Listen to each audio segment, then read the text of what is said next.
हैं कि इसका क्या महत्व होता है और किस वजह से ही सावन का महीना सबसे ज़्यादा महत्वपूर्ण होता है और फलदायी होता है। तो आप इसी तरह से शिव पुराण में जुड़ें और अपने कथाओं का आंसर भी जानें।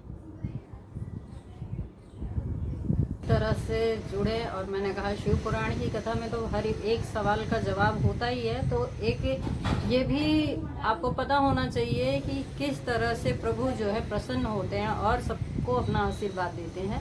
तो भोलेनाथ की जो भी पूजा करते हैं और सच्चे मन से करते हैं तो उनको प्रभु इसी तरह से अपनी भक्ति प्रदान जरूर करते हैं। तो सावन का महीना शिव भक्तों के लिए महत्व रखता है, यह भगवान शिव को समर्पित है। तो हिंदू धर्मों में माना गया है कि जो मतलब सावन जो है 5वां महीना होता है, कि जैसे जनवरी, फरवरी, मार्च, अप्रैल, मई और देखो जून, ये जुलाई में ही लगा है। तो इस तरह से जो 5वां महीना लगते ही आता है, तो उस तरह से सावन का महीना सबसे महत्वपूर्ण होता है। तो हम जो भी भगवान की पूजा करते हैं हम अपने आप को समर्पित कर देते हैं कि हे प्रभु आप मेरा कल्याण कीजिए। तो सावन की शुरुआत आज यानी 11 जुलाई के ही हो गया था, लेकिन आज जो है पहला सोमवार है, तो 3 दिन हो गया सावन लगे हुए। तो इसी तरह से भोलेनाथ को भोग चढ़ाने की चाहिए, इससे भगवान शिव बहुत ही प्रसन्न होते हैं और सारे संकटों को दूर कर देते हैं, हमारे जीवन से सारे संकटों को दूर कर देते हैं। तो अगर आप भी सोमवार का व्रत रखने वाले हो तो जान लीजिए पूजा विधि, मंत्र और मुहूर्त के बारे में। इस तरह से क्या, ये नहीं कि अपनी मर्जी से आप उठो, अपनी मर्जी से इस तरह से करो कि इसी तरह से आप लोगों का पूजा पाठ भी ना हो पाए। तो इसके पीछे की एक कथा आती है। मार्कंड ऋषि के पुत्र मार्कंडेय ने लंबी आयु के लिए सावन माह में ही घोर तप किया था।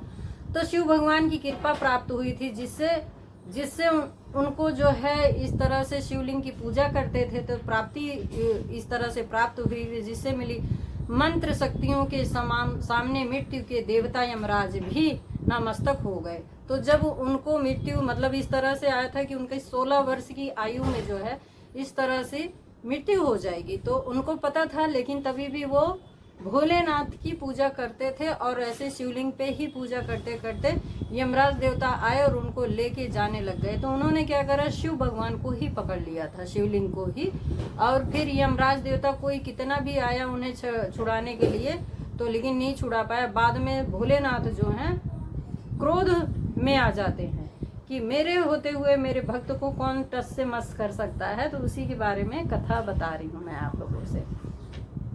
तो सावन के महीने में भगवान विष्णु योग निद्रा में चले जाते हैं, इसलिए ये समय भक्तों के लिए बहुत माननीय होता है। तो सावन का महीना कहते हैं यज्ञ है या किसी प्रकार की पौराणिक कथा वगैरह अगर आप करवाते हैं तो बहुत ज़्यादा ही इसका फल मिलता है। तो इसलिए सावन के देवता भगवान शिव जो हैं बन जाते हैं। शिव पुराण में उल्लेख है कि भगवान शिव स्वयं ही जल हैं, इसलिए जल से उनकी अभिषेक के रूप में आराधना किया जाता है। तो स्वयं जो भोलेनाथ है ना, उन्होंने, मैंने पहले भी बताया शिव पुराण की कथा में भी अभी लाइव में बताया था कि जब ब्रह्मा जी सृष्टि रच रहे थे तो भगवान ने, भोलेनाथ ने पहले अपने आप को ना एक प्रकृति के रूप में है, वनस्पतियों के रूप में अपने आप को इस धरती पर विराजमान करा कि हम लोगों के अंदर रोग ना हो। अगर रोग है तो हम उन औषधियों से अपने आप को ठीक कर सकते हैं। इसलिए प्रभु जो है वैद्यनाथ का रूप धारण करते हैं, औषधियों के रूप में विराजमान होते हैं। इसी तरह से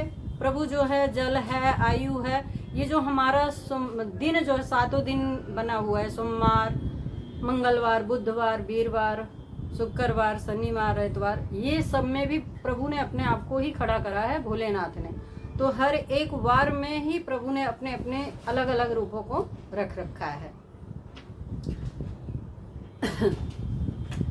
तो इसी सावन में ना, सावन मास में समुद्र मंथन किया गया था। समुद्र मंथन के बाद हलाहल विष निकला, उसे भगवान शंकर ने कंठ में समाहित कर सृष्टि की रक्षा की थी।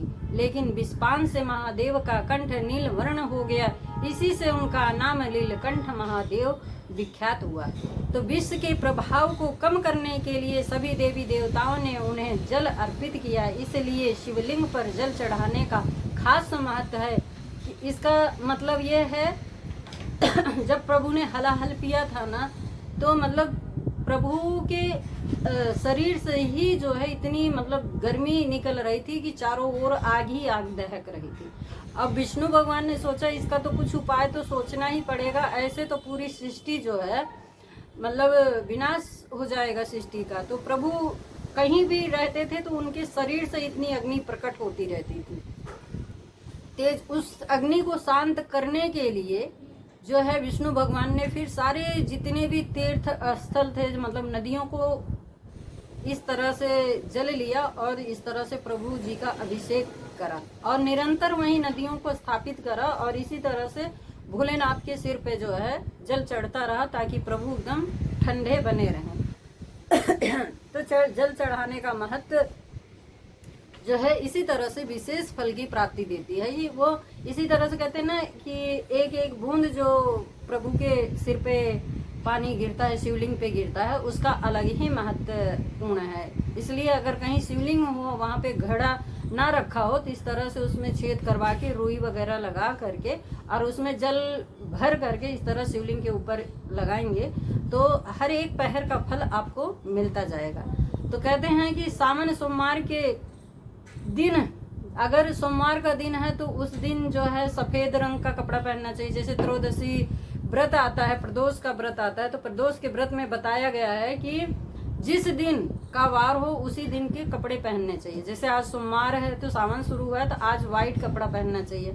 इसी तरह से हर एक वार, क्योंकि भोलेनाथ को ही सारे वार अर्पित है और भोलेनाथ ही सारे वार में विख्यात हैं। बृहस्पति के देव में, बुद्ध देव में, सोम देव में, मंगल देव में, शनि देव में, यम में, सब में भोलेनाथ विराजमान है। इसीलिए हर वार के दिन अपना अलग अलग कपड़ा, जैसे प्रभु ने अपने आप को अलग अलग रूपों में ढाल के रखा है, उसी तरह से अगर सावन का सोमवार जो है सोमवार के दिन ही पड़ा है तो मतलब सोमवार के दिन आपको व्हाइट कपड़े पहनने चाहिए। तो गंगा जल वगैरह तो हम चढ़ाते हैं, लेकिन बेलपत्र चढ़ाने का प्रभु का अलग ही महत्व है। अगर आप प्रभु को प्रसन्न करना चाहते हैं तो बेलपत्र, भांग, धतूरा, ये सब जो है 3 चीजें बहुत प्रिय है प्रभु को। बेलपत्र, भांग, धतूरा और गंगा जल से आप उन्हें प्रसन्न कर सकते हैं। तो शिव भगवान जो है ना बेलपत्र से अति प्रसन्न हो जाते हैं, बेलपत्र से अति प्रसन्न हो जाते हैं। इस तरह से अगर आप कुछ भी नहीं है आपके पास सामग्री है तो बेलपत्र ज़्यादा मतलब इस तरह से सूखा ना हो, टाइट ना हो, कटा छटा ना हो, तो इस तरह से प्रभु का एकदम मुलायम मुलायम पत्तियों से प्रभु का अभिषेक करें। अगर आपके पास ज़्यादा नहीं है तो एक ही पत्ती से बार बार आप धो करके 108 तक का जाप कर सकते हैं। तो मंत्र आता है, मंत्र बताती हूँ क्या मंत्र आप लोगों को पढ़ना चाहिए। इसी तरह से आप लोग मंत्र का उच्चारण करें, वो भी अगर शिवलिंग पे जल चढ़ाते वक्त आपको 3 बार से मंत्र ज्यादा नहीं बोलना है। तो जैसे पहला मंत्र आता है ओम नमः शिवाय, तो जैसे जल अगर आप अर्पण कर रहे हैं तो ओम नमः शिवाय 3 बार तक जब तक बोलेंगे तब तक पूरा जल अर्पण हो जाना चाहिए। तो इसी तरह से दूसरा आता है ओम पार्वते पतये नमः, ओम पार्वते पतये नमः। तो इस मंत्र का भी 3 ही बार उच्चारण करें जल अर्पण करने के, जब आप जल अर्पण करेंगे तब 3 ही बार मंत्र बोलना है। तो कहते हैं इसी तरह से सर्व त्र्यंबकम यजामहे, सर्व ओम त्र्यंबकम यजामहे सुगंधम पुष्टि वर्धनम उर्वारुकम वंदना मृत्युमूर्षि एमामृत। ये भी 3 ही बार मंत्र आपको जाप करना है। 3 बार ही मंत्र आप जाप कर सकते हैं, इसके अलावा नहीं, क्योंकि 4 बार 5 बार नहीं।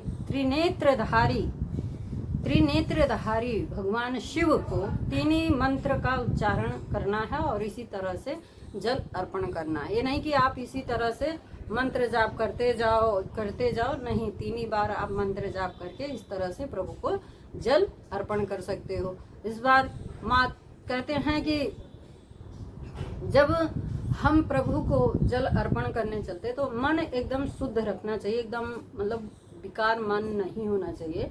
तो इसी सच्चे भावना से जब हम अपने प्रभु का ध्यान करते हैं तो इसी तरह से प्रभु हमें आशीर्वाद देते हैं। तो वो कहते हैं कि नमो नीलकंठाय नमः। तो इस तरह से प्रभु का हमें